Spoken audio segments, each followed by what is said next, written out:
Well, Kingdom Kids. So, some of you have maybe started school for the first time.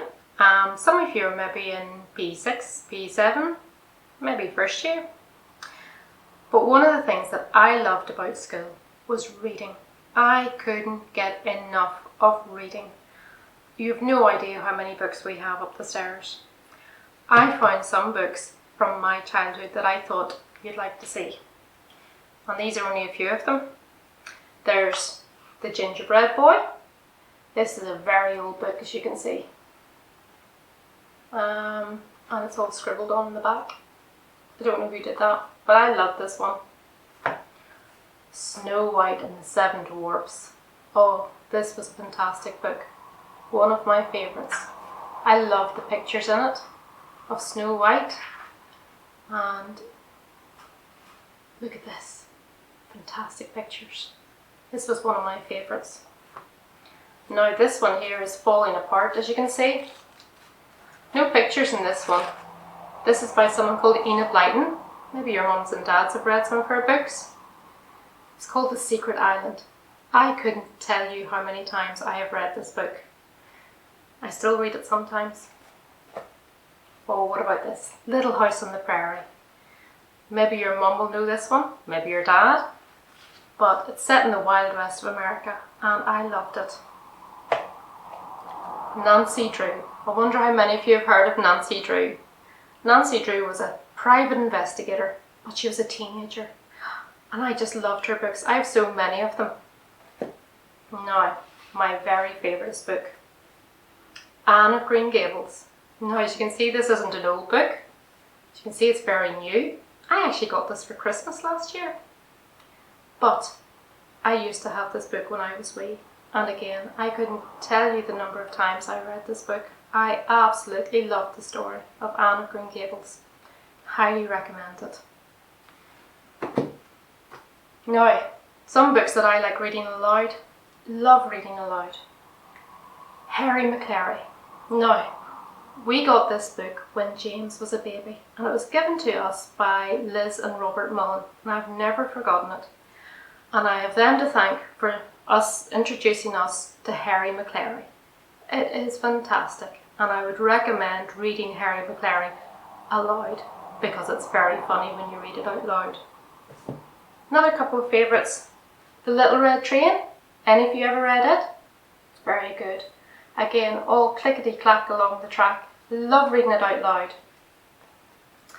This is a great favourite in our house. 5 Minutes to Bed. I love it. And you know what? See, by the time I get to the end of this book, I'm as tired as the pirates on the ship. But today I'm going to share with you a different book. Another favourite of mine that I love reading aloud. It's called Even If. Even If George Discovers the Bible by Julie Claydon and Lizzie Finlay. I hope you enjoy the story. Even If, written by Julie Claydon, illustrated by Lizzie Finlay. Hello, I'm George. I've been learning about people in the Bible. They're just like me. Here are some of the ways God helps us. God can give you friends, even if you move to a different place. When Ruth moved to a different country, she knew no one, but God gave her friends, a husband, and a family.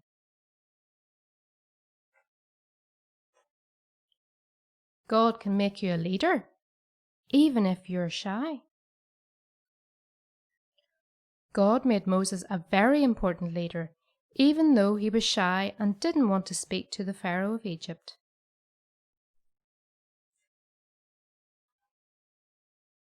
God can make you brave, even if you're afraid.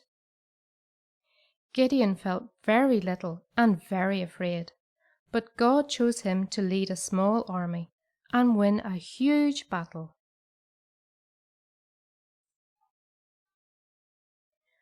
God can give you an important job, even if you're the youngest in the family. David had 7 older brothers, but even though he was the youngest, God chose him to be king.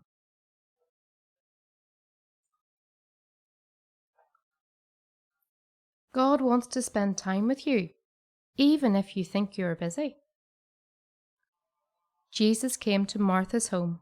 She was very busy getting things ready, but Jesus wanted her to stop and enjoy time with him instead. God can keep you safe, even if you're in danger.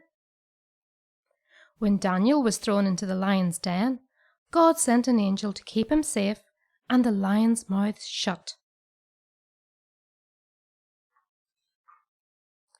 God can help you out, even if you've been swallowed by a fish. Jonah got into trouble when he didn't do what God had asked him to do. But when he prayed, God rescued him. That's good to know, isn't it? Well guys, I hope you enjoyed that story. I love the way it reminds us of all the people in the Bible and their stories, and how it tells us that God can help us every day in so many different ways. One of my favourites is this one. God can make you brave, even if you're afraid. And it reminds us of the story of Gideon. Let's watch the story of Gideon now.